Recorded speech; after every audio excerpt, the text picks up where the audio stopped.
They're getting 2v3. Oh my god. There's no way. In the midst of Lumia Island, legends are forged and rivalries are born. Home to some of the greatest tournaments we have ever seen in Eternal Return. Add to the list, the Eternal Return Season 1 Partner Showcase. What's poppin' everyone, it's your boy Levi, and this is the story of triumph over insurmountable odds. A story about how myself and Simply Pari almost won money, real life American dollars, playing 2v3 in Eternal Return's Partner Showcase. The Eternal Return Partner Showcase took place mid-season 1 of Eternal Return's first season since full release. I was teamed up with Lunari, Valkyrie,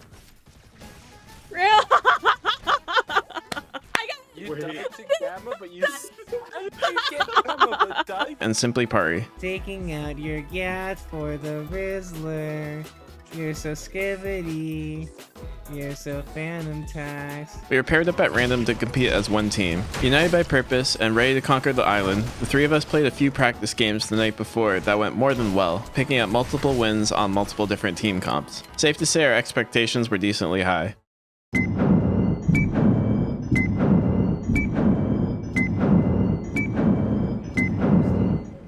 As the sun rises on the day of the tournament, Lunari, Pari, and I were ready and prepared to face the challenge of Bracket A qualifiers. 5 teams would be competing in our bracket, with the lowest placed team after 3 games being eliminated. Earlier at the start of the season, I competed in the Eternal Return Conquest tournament, but that was a tournament about climbing the ranked ladder. This was your traditional bracket format. I felt the need to prove myself a little, but overall, I was super excited to compete. Competition, no matter how much I try to suppress it, is what gets me going, and I think that's why I like grinding ranks so much in Eternal Return. At the start of the video, I mentioned that Pari and I played 2v3. Before the first game of the tournament, Lunari had some personal matters come up unexpectedly. Lunari is one of my good friends in the community, and I know they were pretty excited to play in the tournament. But Pari and I didn't want her to stress if she was trying to play through something big, so we assured her that it was okay to take off after game 1. Being down a teammate, it forced Pari and I to revamp our strategy. Having already played a game, I felt like it was unfair to try and request a replacement. Yes, 2v3 is virtually impossible to play, but the teams were balanced around players' rank, and I didn't want to feel like I would be potentially taking another team's spot because of a teammate substitution potentially making our team stronger, or for there to be any excuses if our team was made weaker. If Pari and I were going to qualify or not qualify, it was going to be because we were or weren't good enough. Pari was in agreement. Game 2, and Pari and I changed up our team comp. I had previously played Shukai.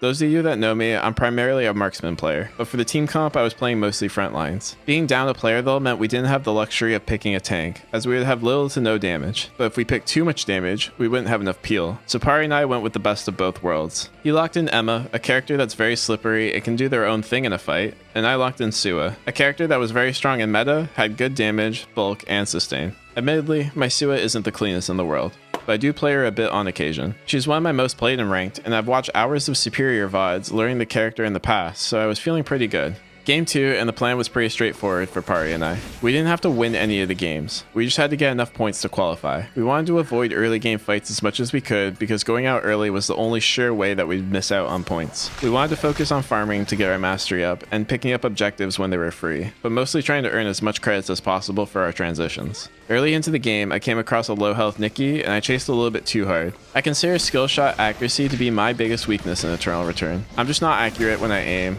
I'm working on it. I miss picking up the kill and I get ran down by a third team. This felt like a turning point for me though. Even though I did go down to Daniel, I was glad to see that other teams weren't taking it easy on us because we were missing a teammate. Pari and I followed our game plan and picked up a fight win. The dynamic of Sua and Emma worked out really well here. Pari could poke out from a safe distance, and then I could dive in and try and sustain through E and RE to hopefully survive long enough, getting enough damage down that gave Pari time to get his cooldowns back.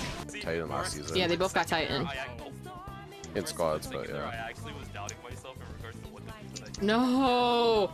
Red, don't do this to them! Wait!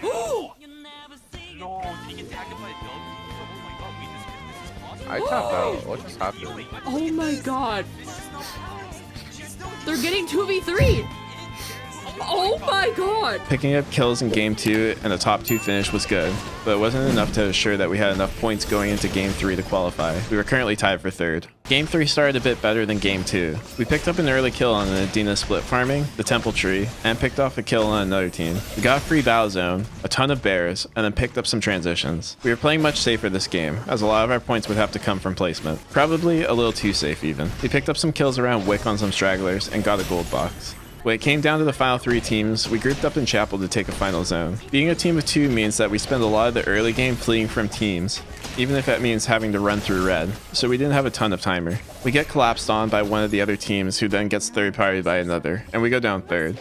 With that though, we did have enough points to qualify for the finals. The finals for the tournament were a 1-game special. Top 4 teams from Bracket A and Bracket B would collide for a full lobby game. Pari and I had assumed that since we put in the work to qualify as a 2-man team, we would potentially be awarded with a 3rd teammate for the finals. To me, it made sense since we wouldn't be stealing any team's spot since we qualified as a team of 2. However, the tournament organizers would disagree. Because a 3rd teammate wouldn't have had to put in the work by playing in the qualifiers, we were denied a request to have a 3rd for the finals. And honestly, that was fine. Pari and I were feeling good about our play so far, and finals being only 1 game meant that anything could happen. Randomness would be favored, and that Pari and I still had a chance. Once again, the format of this tournament, the winner is the team with the most points, not the team that wins the game. If you win the game with 1 kill and a team comes 4th with 5 kills, they're likely to have more points than you. We loaded into the lobby with much of Bracket B surprised to see our team of 2.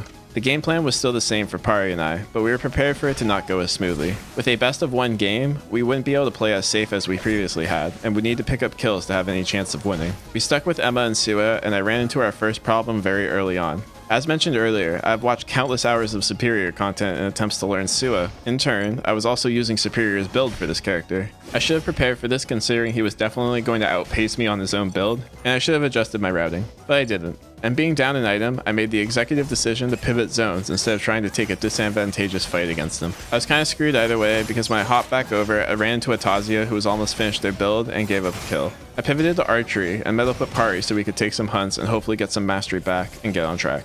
We both figured there wasn't going to be any free objectives in this full 8-man team lobby, so we decided farming would be our best choice. We got ambushed along our farm route, but considering we weren't going for an objective, that wasn't that big of a deal. But then we got ran down again, and the game was starting to look a little bit more how you'd expect the 2-man team to go. We decided to skip Battle Zone this lobby. With the stronger caliber of teams and us going down a few times in the early game, we figured we would potentially be donating a team of Horse Core rather than just a Mithril. On the off chance that some teams did decide to go Alpha instead of Battle Zone, a more popular choice in tournament format than regular rank queues, we wanted to avoid that too. So we decided our best choice of action was picking up the Horde and getting to a Wolf Zone for hunts after. And I think that was definitely the right decision to make. We ended up getting a ton of credits, and we were able to get some transitions online for Pari and I. One team had already been eliminated, and with us being a team of 2, 6 remaining teams with 16 players meant that there was a team of 2 somewhere else. A 2v3 was a difficult task, but a 2v2 was much more doable. When radar scan hit, we made a run for what we thought was the team of 2.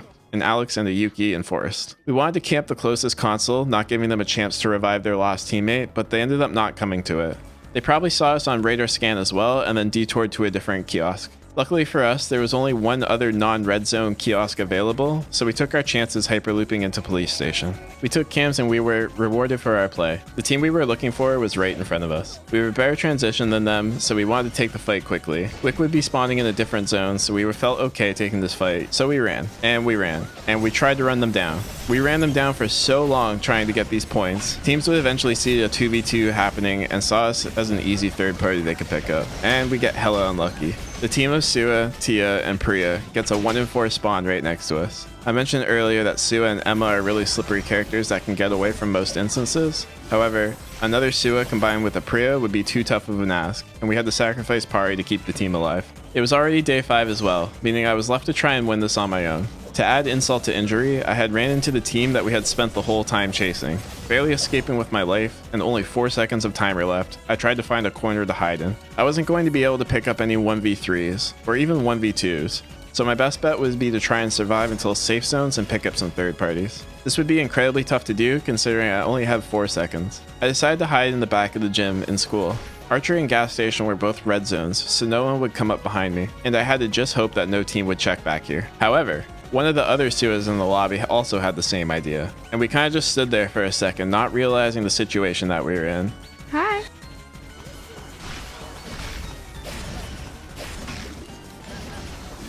Blessed with a 1v1, I took this opportunity to try and pick up a kill and get some timer back. While I did pick up the kill, I unfortunately didn't realize that this Sua still had a teammate alive. They had gotten split up, and because they couldn't get back together, the Sua was hiding in the corner as well. Not getting the full kill here means I didn't get any timer back, meaning I exploded in red. What hurts most is that a team actually went down when they had 1 second of timer left, meaning that we would get 4th for this game. Had that Sua been alone and I picked up the kill, we would have top 3'd. After the final fight, the scores were calculated.